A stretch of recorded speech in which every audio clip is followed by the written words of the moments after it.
episode 87. Are you ready to take your eBay business to the next level? Then hold on, because Ron and Ali are going to take you into the fast lane with the latest tips and insights from some of the biggest and most successful sellers here on the So You Want to Sell on eBay podcast.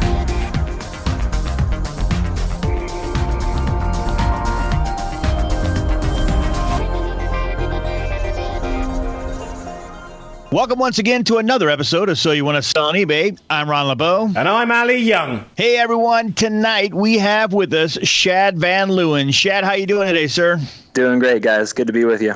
Great to have you. This is going to be fun. I can feel the speed already. Yeah. Let's tell the audience exactly what you mean by that, Ali. Yep. So you could say Schad VanLeeuwen was born with motorcycling in his blood. His grandfather has been a national racing champion, and Schad grew up lending a hand in the family parts and accessories business. To help sell some of their inventory, Schad began listing it on eBay. Soon he started running his own company, Speed Addicts, out of his freshman dorm room in Santa Barbara, California. Today, Speed Addicts boasts multiple offices, retail space in Los Angeles, and $2.4 million in gross sales revenue on eBay, more than a third of which is global sales. Schad's also racked up 99.7% positive rating from more than 33,000 buyers in his eBay store and prides himself on providing best-in-class service to customers across the globe. This is an amazing buy. I love this, mate. I mean, 2.4 million, we could start there. You're a freed speed fanatic. I mean, wow. How do you, let's start at the beginning. What's this all about? I mean, were you born out of the womb on a motorbike, were you? Yeah, I mean, I was on a bike pretty young, probably from the time I was about 4 on a dirt bike and that sort of thing. So I grew up riding. I was always interested in motorcycles, and like you guys said, it is kind of the family business. So when I had the opportunity to kind of put my nose in the family business, I did. And I haven't had to get a real job ever. I mean, I had a couple, high school jobs and that sort of thing, but they don't count. I wasted a bunch of money on college, and I graduated with a degree that I never really put to work. I've been running an eBay business ever since, so it's been over 10 years. Wow, that's very interesting. That's interesting because, there's a lot of people that do that. I mean, they go to college and unfortunately they don't use their degree. And I mean, I think you're probably pretty successful. What do you think, Ali? Yeah, just a tad, just a little bit, Oh, it's slim margins in this business, so we got to do a lot of volume, but we're doing all right. So this obviously, cool. So, getting a 2.4 million is obviously a massive accomplishment. But right back at the beginning, so your dad had all these things and you saw eBay as a way of sort of selling them for him, or? Yeah, I mean, it kind of came up like this. I heard, my family is in wholesale, and I heard of their woes getting rid of discontinued inventory.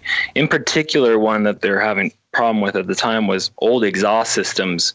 And I was really into computers and gaming and all that sort of stuff and the internet back in the early 2000s. And it kind of came to my mind that, hey, I should try to throw this stuff on eBay, help dad out, maybe make a couple bucks. And just so it turned out, eBay is a great spot to get rid of that sort of older exhaust system. I mean, there's a buyer for just about everything. So it really worked out. And so I was doing a drop shipping arrangement from college, and it kind of took off from there. By the time I graduated, I was doing some serious business. So amazing. That's very cool. I mean, amazing. I mean, I've been trying to sell pens on eBay. I think I sold one in a month. There's a reason for that, Ali. Yeah, there is. Yeah.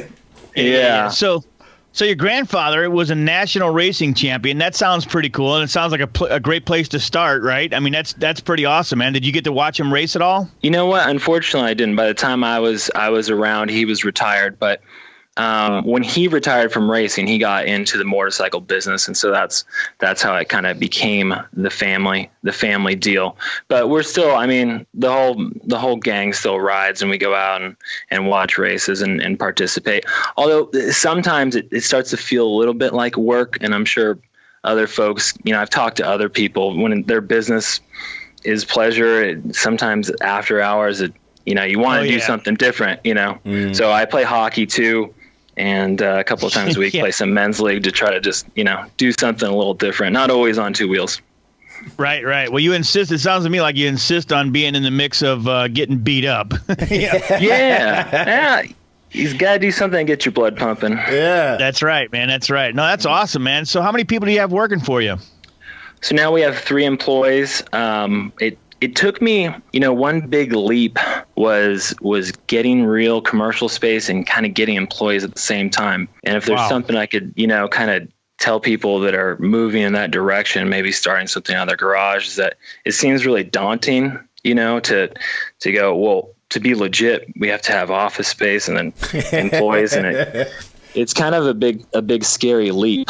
And it took me probably 5 years or 4 or 5 years of doing it full time, kind of out of the garage until I made that leap. And then 1 employee turned into, now we got 3 and a couple of contractors and that sort of thing. So, it took a while, but it's always good to bet on yourself, and it worked out in this case. Yeah, I mean, the tough thing about that sometimes is knowing when to actually get that next worker. I mean, me and myself, Ron, we come to a point where we can only do so much, but we still feel like we should be doing it all. But then you get the worker, and they end up freeing up more of your time. So it's quite hard to know when to do it, and then you got to spend monies. Did you find that? Yeah, but it does pay off. I think number one, you got to have processes in place so that your employees can be effective. And that's something we're still, working on, because you can hire these people and have them around, but if you don't have these processes set up and they can't really, do a whole lot for you, that's no good. So that's big. That, and then having the right tools for the employees to use.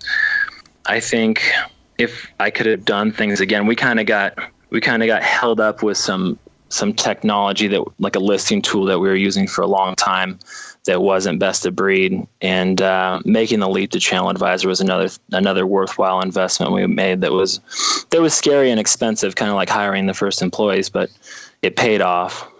Yeah. So you're talking about the processes. So I'm just curious, because we've talked to people before where they haven't actually documented the processes, and then they get an employee and that employee quits, and you're basically starting all over the place. Do you guys have documentation that you kind of created, to make sure that it, kind of assure that if somebody else quits, or maybe you need to add somebody else, maybe the next step would be pretty easy to do. Is that something you guys do? Yeah, that's huge. So we started making documents a while back. And we have them on our Google Drive of how to do certain things, so it's all documented. But even better, I started on some of this more complicated stuff, pulling the levers behind the scenes on our product data, and our catalog is kind of complicated. So what I started doing were screen captures, like video screen captures of what I was doing, and explain the process with a mic. And then I would upload it to our private YouTube channel. And then the employees, if they forget, they can just jump on there and watch Schad do it. So that was really cool. That's awesome. Ali is really, really great at that. I mean, he does, we have a premium DIY eBay template, and he has taken it's 17 videos, very, very step-by-step, and it's probably pretty similar to what you've done for yours. And basically, you can sit any employee in front of that, and they can get up to speed fairly quickly. Then it just wash, rinse, repeat, Yeah, and you just got to be religious about making the videos. Like anything you're doing, it's just like, I might as well hit record, man, because otherwise you just end up telling your employees the same thing, teaching someone the same thing, over and over again. And when you have a shop and everyone's wearing a lot of hats, because, there's a lot of different things to do. And sometimes those tasks only come up once every couple months. Like, oh, shoot, I use the videos sometimes. How do we do that? It's good to be able to go back and look. I did the video, but I've forgotten, so I better watch my own YouTube video. Yeah, relearning things, man. It's crazy. Yeah. Yep, exactly. Well, we're all about learning, and sometimes I don't mind answering a question again and again, but after you ask me about the third time, I'm gonna refer you to the video. Exactly. Yeah, it's great to have that library. Ron and Ali will be right back after this short break. Do you want to set yourself apart from other eBay sellers? Want to look like one of the big brands? How would you like to feel confident that you could do it yourself, but know that the support is there if you get stuck? Now you can create your branded eBay store and have your store doing more. With Auction Pro Template's premium do-it-yourself eBay template. This template is loaded with tools and features you won't find in any other system. Go to yourstoredoingmore.com now to see what's included. That's yourstoredoingmore.com. Be sure to to check out SoYouWannaSellOnEBay.com for the latest podcasts and all the information you need to get selling fast.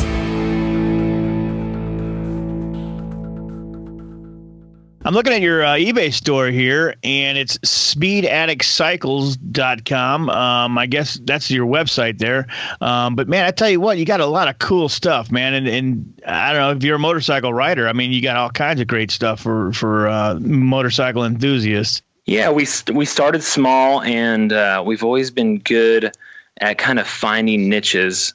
And ever since, we just keep trying to build on that. And this game, the power sports and automotive industry does require, big catalogs to be a player. One brand can be thousands of SKUs. So we're just working on being able to add the stuff faster and faster and keep everything current, which is tricky. But yeah, we've got lots of gear.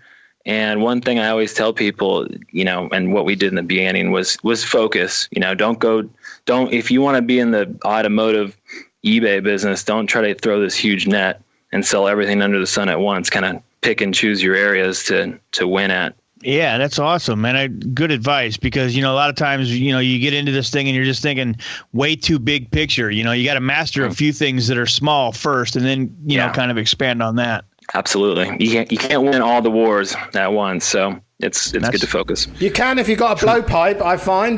You can win a lot of wars that way. So how do you, you've got so much, it's all new stuff. You haven't got like some rec yard down the road where guys are coming off motorbikes and you're just like, oh, I'll have that exhaust. Do you have stuff like that? No, we don't get involved in that. The closest thing to something used we have is when our customers kind of return stuff that's not perfect, which is always frustrating. But we use eBay to sell that as open box.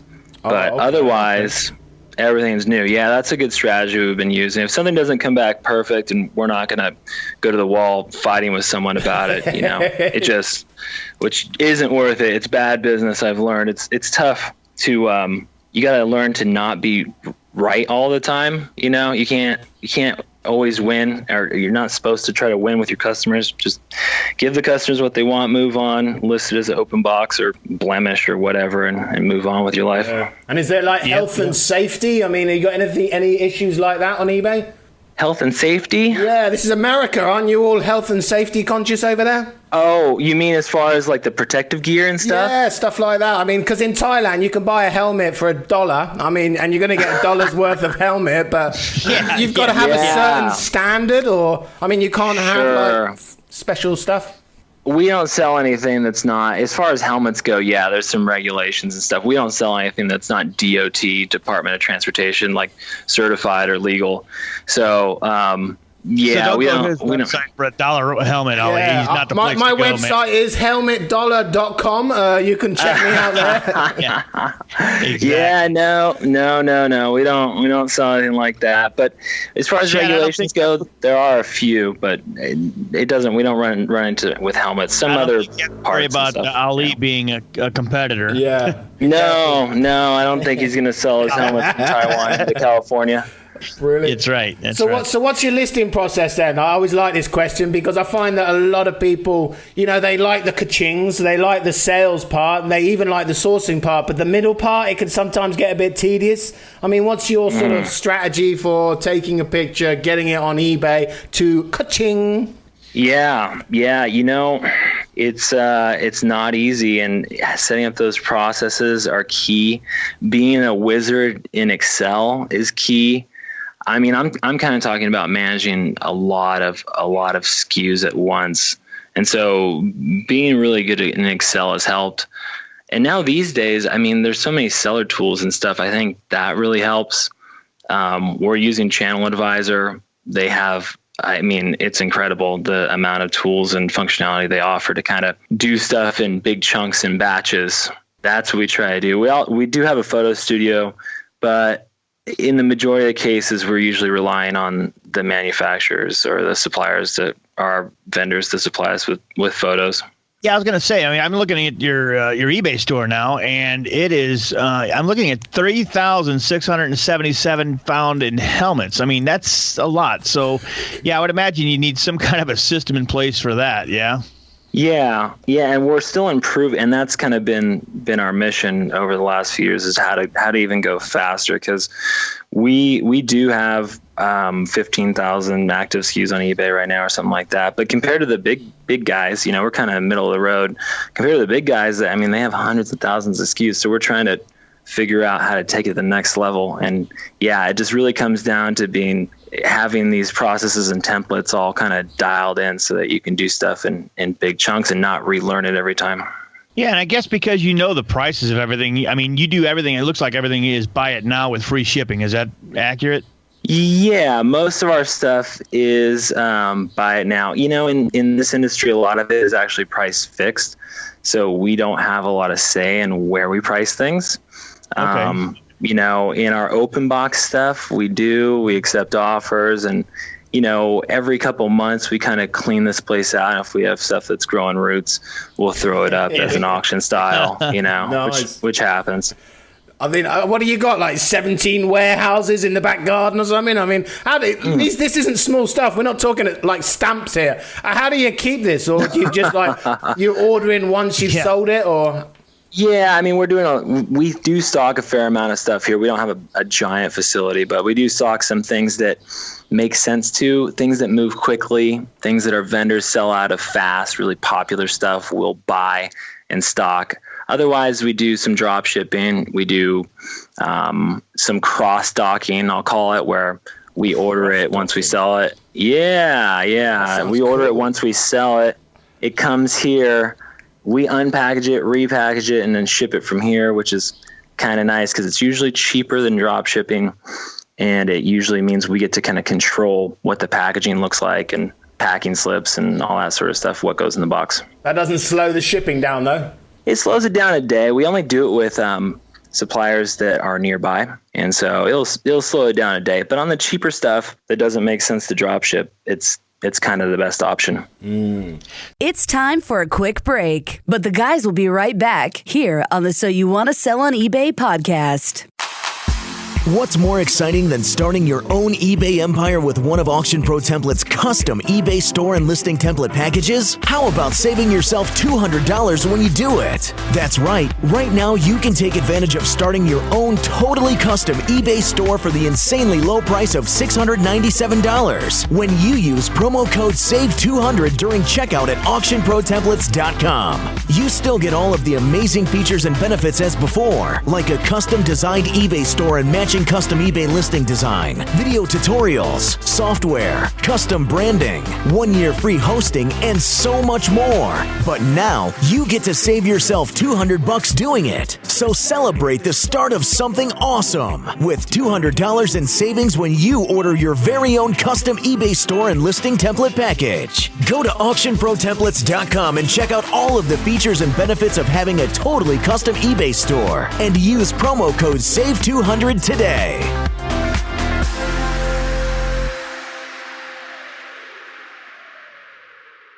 Have you heard about the success story of Meat Snacker, one of the largest online meat providers around? They've tripled their sales revenue in the past year. Tripled! And they did it with Ecom Dash. Ecom Dash's software optimizes your business by putting all your sales channels in one dashboard, integrating with eBay, Amazon, ShipStation, and more. It even syncs inventory and routes sales orders, and forwards tracking information to your buyers, all automated and hands-off. Find out how to grow your sales at Ecom Dash. That's ECOMDASH.com/podcast. We're back with more tips, insights, and interviews with Ron and Ali. So you started Speed Addicts out of your freshman dorm room in Santa Barbara, man. I mean, that's crazy. So you didn't have any eBay experience prior to that, right? No, I didn't. Yeah, it was kind of crazy. I usually have to yell at. This is almost like a Bill Gates story, man. Yeah, we got Bill Gates, exactly. Yeah. Oh, not Bill Gates quite. In the motorcycle world. I'll take it. Yeah, no, I definitely started young, for better or worse, and it made me.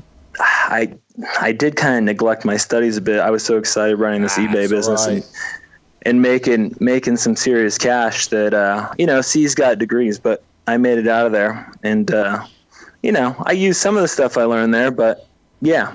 Now it's grad school ever since is getting my graduate degree in selling on eBay. There you go. Are you one of these freaky guys that if I said to you, I've got a Yamaha 79356, what's the exhaust for that, you would know?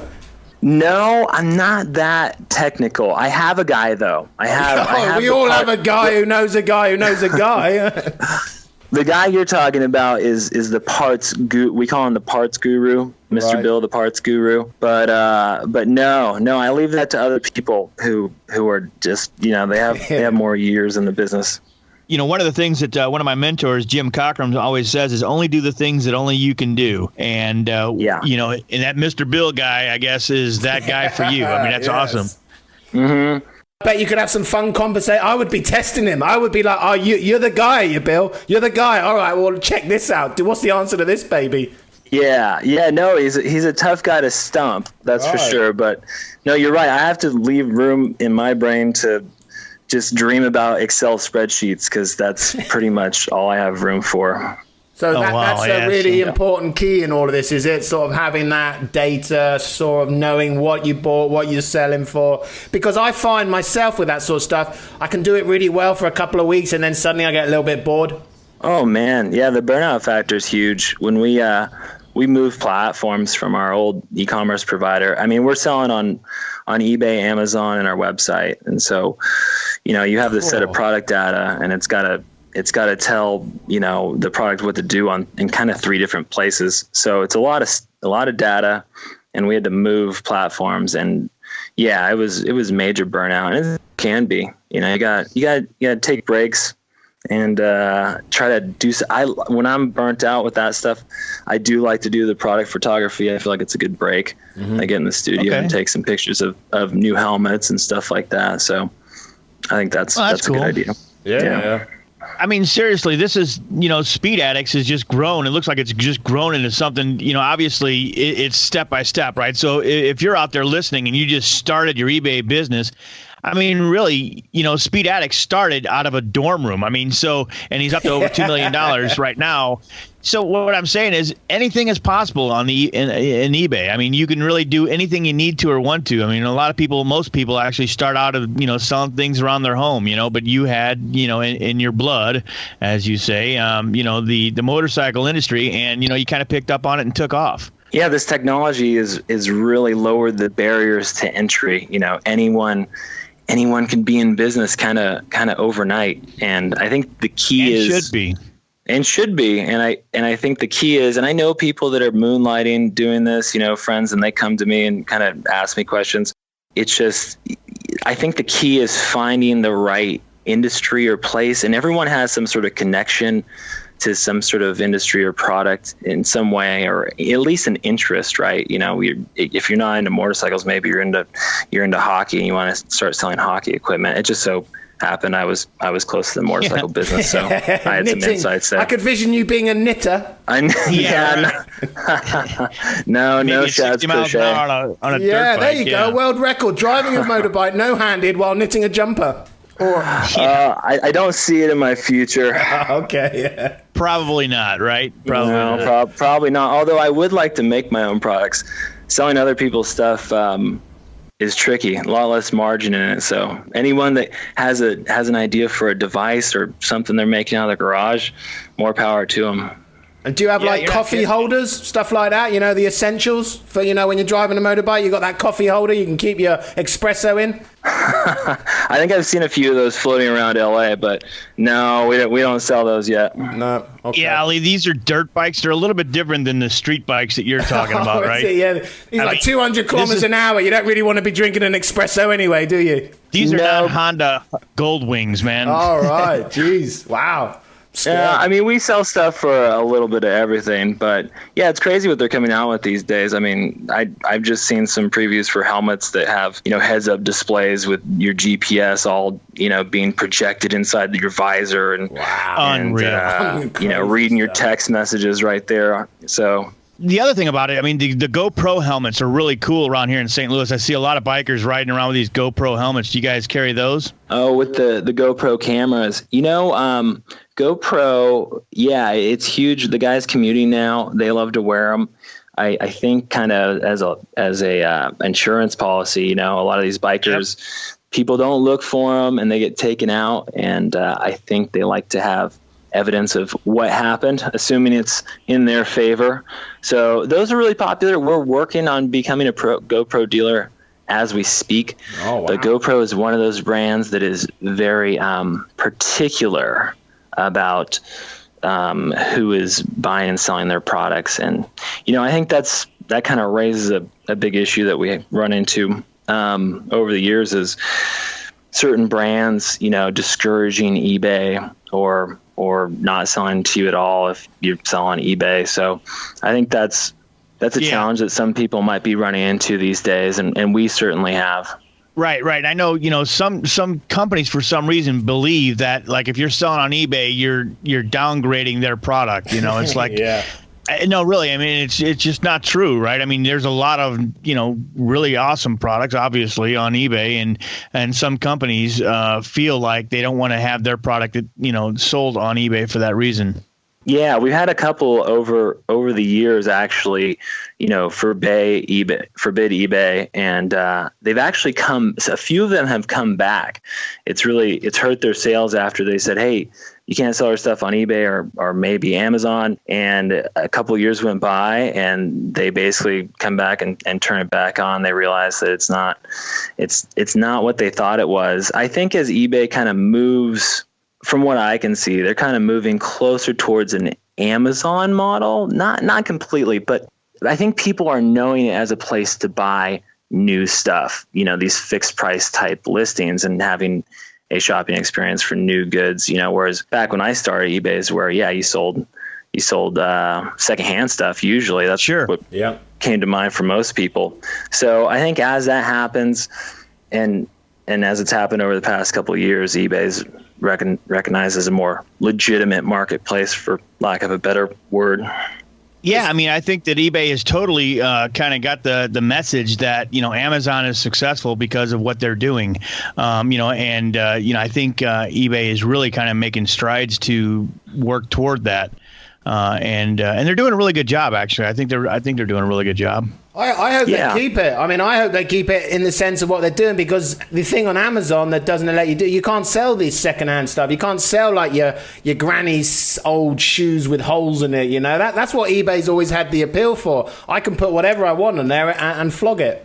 Yeah, they got to ride this line of normalizing the product data and the listings and the experience without taking away all of the seller's, branding and character. One thing we love about eBay is, we have this listing where we get to, brand ourselves and that's where we've excelled over the years, is having better images than the next guy or having a cleaner listing. And I think if they move all the way towards an Amazon model where you have one product listing and all these sellers stacked up under it, that's no good. I really don't want to see that. I hope that's not where they're moving. They're just trying to bring some things in line so that the shopping experience is better for the customer, which I get. Exactly. And, I said, I'm looking at your eBay store here, and I love how clean and crisp it is, right? And this is your store. So if I'm a motorcycle enthusiast and I get in your store, I'm going to stay here. I'm going to buy everything I need from your store because it is very clean and crisp. But like you said, if they move toward that Amazon model where, this Bell helmet that I'm looking at right now is sold by 10 other people and it's my listing, so. It's one listing. And the data that you on Amazon, if that Bell helmet's listed and there's 10 guys underneath it, Amazon kind of picks and chooses where the image and the data come from.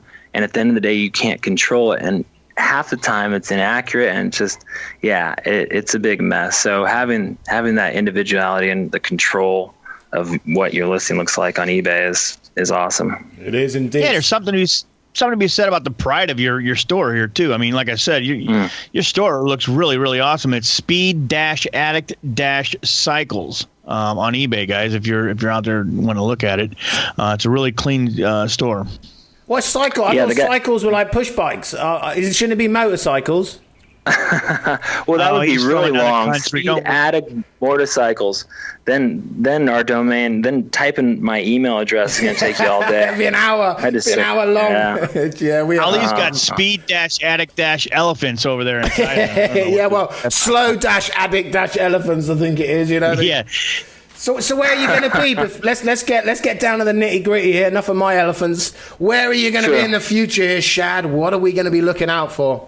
I think we really want to be, one of the big players in the space. And in the past 10 years, I've been, kind of learning the business. I think it's time to really put our foot on the gas and really load the catalog or twist the throttle, so to speak. I was going to say twist the throttle would be a little bit more appropriate, but I get it. I would have done a wheelie myself. I would have pulled away on a wheelie, burning some rubber at the back.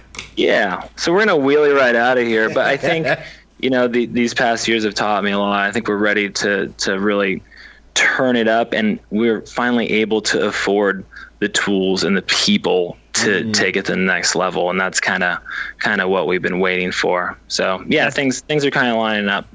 That's really cool. And just so you know, Ali does have a motorbike, and he takes his whole entire family on it. I mean, these guys they line up 3 and 4 on this motorbike, and they go places with no helmets and just whatever. I mean, I'm like, and I've seen it in India, man. I tell you what, it's crazy. You see these guys with, computer printers, on the, strapped to the back of their motorcycle. It's just a little different story, right?